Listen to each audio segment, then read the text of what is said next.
دہلی میں جب انگریز کا راج تھا تو ایک یہ جو پک پاکٹ والا سردار تھا، اس کے آگے چیلے تھے، تو اس کا ایک چیلا ایک شاگرد صرف 2 روپے لے کر آیا شام کو، تو اس نے اس کو پٹائی کی کہ صرف 2 روپے۔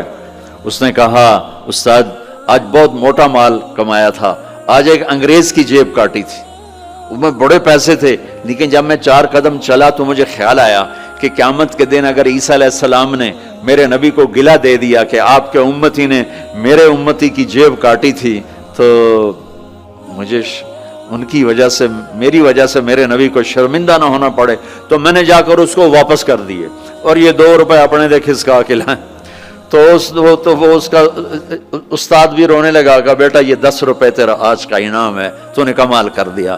تو میرے عزیزو ایسا کام نہ کرو جس سے تمہارے نبی کو شرمندہ ہونا پڑے۔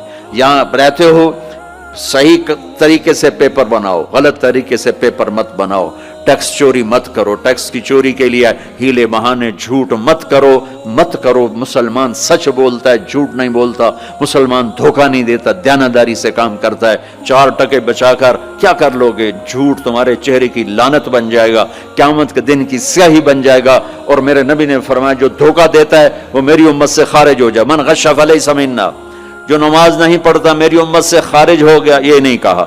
جو روزہ نہیں رکھتا میری امت سے نکل گیا، یہ نہیں کہا۔ جو دھوکہ دیتا ہے میری امت میں سے نکل گیا، میری امت میں سے نہیں ہے۔ تو یہاں رہنا ہے تو سچائی کے ساتھ رہو، دیانتداری کے ساتھ رہو۔ شادیاں کی ہیں تو پھر نبھاؤ، پھر اس سے نبھاؤ، پہ فراڈ نہ کرو۔ ایک دن آنے والا ہے تمہیں اللہ کے سامنے کھڑے ہونا ہے، تمہارے دھوکے فراڈ سارے کھول کے اللہ تعالیٰ الگ دکھا دے گا، اور اس دن شرمندگی ایسی ہوگی کہ کہیں چھپنے کی جگہ بھی نہیں ملے۔ تو اللہ کے واسطے ایسے مسلمان بنو کہ تمہارے ذریعے سے تمہارا اسلام چمکے، روشن ہو، یہاں کی حکومت تمہاری تعریف کرے۔ یہاں کی حکومت تمہیں کتنی مذہبی آزادی دے رکھی، کتنی آسانیاں دے رکھی ہیں، تو ان کے ساتھ چیٹنگ مت کرو، ان کو دھوکہ مت دو، ان کے ساتھ فراڈ مت کرو، ان کا ٹیکس نہ چوراؤ، ان کو پورا ٹیکس دو، جتنا وہ تمہارا بنتا ہے سارا دو، اللہ تمہیں یہ تمہارا صدقہ بنے گا۔ زکوٰۃ تو مسلمان کو دی جاتی ہے، یہاں تمہیں نظر نہیں آتا، اپنے پاکستان میں انڈیا میں زکوٰۃ بھیجو، لیکن صدقات ان کالوں کو دو جو غربت کے مارے تمہارے گھروں میں کام کرتے ہیں، تمہارے پاس کام کرتے ہیں، ان کو صدقات دو، نفلی صدقات، ان کو جتنا دے سکتے ہو دو، یہ تمہارے ہمدرد بنیں گے، تم سے محبت کریں گے، تم سے تمہارے قریب آئیں گے، تمہارے احسان مند ہوں گے۔ مسلمان بخیل نہیں ہوتا، مسلمان سخی ہوتا ہے۔ تم ایسے جوڑ کے کیا کرو گے؟ قبر میں کتنے لے کے جاؤ گے؟ تو میرے نبی نے فرمایا ایک سچ بولو، ایک دھوکہ نہ دو۔ تیسرا فرمایا اخلاق اچھے کرو، حسن خلیقت، اپنے اخلاق اچھے کرو۔ اور چوتھا فرمایا عفت فی طعمت، رزق حلال کمانا، حرام نہ کمانا۔ یہاں آ کے شراب کی دکان نہ کھول بیٹھنا کہ پیسے زیادہ بنتے ہیں، آگ لگا دو اس کمائی کو جس پہ تمہارا اللہ ناراض ہو اور اللہ کا رسول ناراض ہو۔ تمہارا ایک رینڈ جو حلال کا ہے تمہارے لاکھوں حرام کے رینڈ سے زیادہ اللہ کو محبوب اور پسند ہے، اور اس میں زیادہ برکت ہے۔ حرام کھا کے نہ کوئی سکھ کی نیند سوتا ہے، نہ سو سکتا ہے، اللہ کو بھولا کے نہ کسی نے چین پایا ہے، نہ پا سکتا ہے۔ یہ 4 باتیں آپ لے لیں، میں لے لیں، تو ہماری زندگی یہ بھی خوبصورت وہ بھی خوبصورت۔ سچ بولنا، کسی کو دھوکہ نہ دینا، دیانتداری، اخلاق اچھے کرنا، رزق حلال کمانا۔ حضرت سعد بن معاذ بیٹھے تھے، ہمارے نبی کی نظر پڑی ان کے ہاتھوں پر، ہاتھ بڑے سخت تھے۔ آپ نے کہا تیرے ہاتھ کیوں سخت ہیں؟ کہا جی بچوں کے لیے روٹی کماتا ہوں تو ہاتھ سخت ہو گئے۔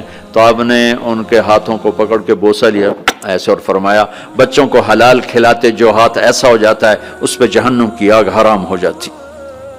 ہماری تو کمائی، آپ کی کمائیوں میں سچ اور دیانتداری ہو تو اللہ کی قسم 24 گھنٹے نماز لکھی جائے گی، پانچ نمازیں نہیں لکھی جائیں گی، 24 گھنٹے کے سجدے لکھے جائیں گے۔ کام میں، جاب میں، شاپ میں، کاروبار میں، اپنی ملازمت میں اگر آپ سچائی اور دیانتداری والے ہو تو آپ کا ہر لمحہ خوبصورت ہے اور نماز اور بندگی ہے۔ اپنی فیملیز کے ساتھ رہتے ہو، ماں باپ ہیں ان کی دعا لے لو، بیویاں ساتھ ہیں ان کو عزت دو، احترام دو،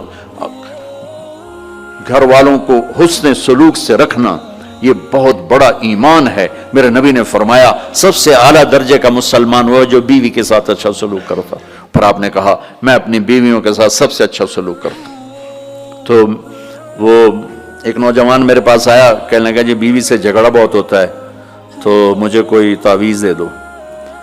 میں نے کہا بیویوں پہ تعویذ چلتے ہی کوئی نہیں۔ کہنے لگا کیا کروں؟ میں نے کہا کہ طریقہ بتاتا ہوں۔ کہنے لگے بتائیں۔ میں نے کہا ہر دفعہ جب کھانے پہ بیٹھو 2-3 لقمے اپنے ہاتھ سے کھلا دیا کرو۔ کہنے لگا اس سے کیا ہوگا؟ میں نے کہا یہ تو تم بعد میں دیکھو گے کیا ہوگا، تم کرو تو صحیح۔ کچھ 2 ہفتے گزرے، میری اس کی اچھی دوستی تھی، اللہ اس کی بخشش فرمائے، تو فوت ہو گیا۔ میں نے پوچھا، اس کا فون آ گیا نا، تو میں نے پوچھا وہ میری بات پہ عمل کیا؟ کہنے لگا نہیں۔ میں نے کہا کیوں؟ کہنے لگا شرم آتی۔ میں نے کہا لڑتے ہوئے شرم نہیں آتی؟ بولا عورت بھی کوئی ذات ہے جس سے لڑا جائے، وہ غصے میں بھی آئے تو کمزور ہے، کمزور سے درگزر کرنا ہی انسانیت ہے۔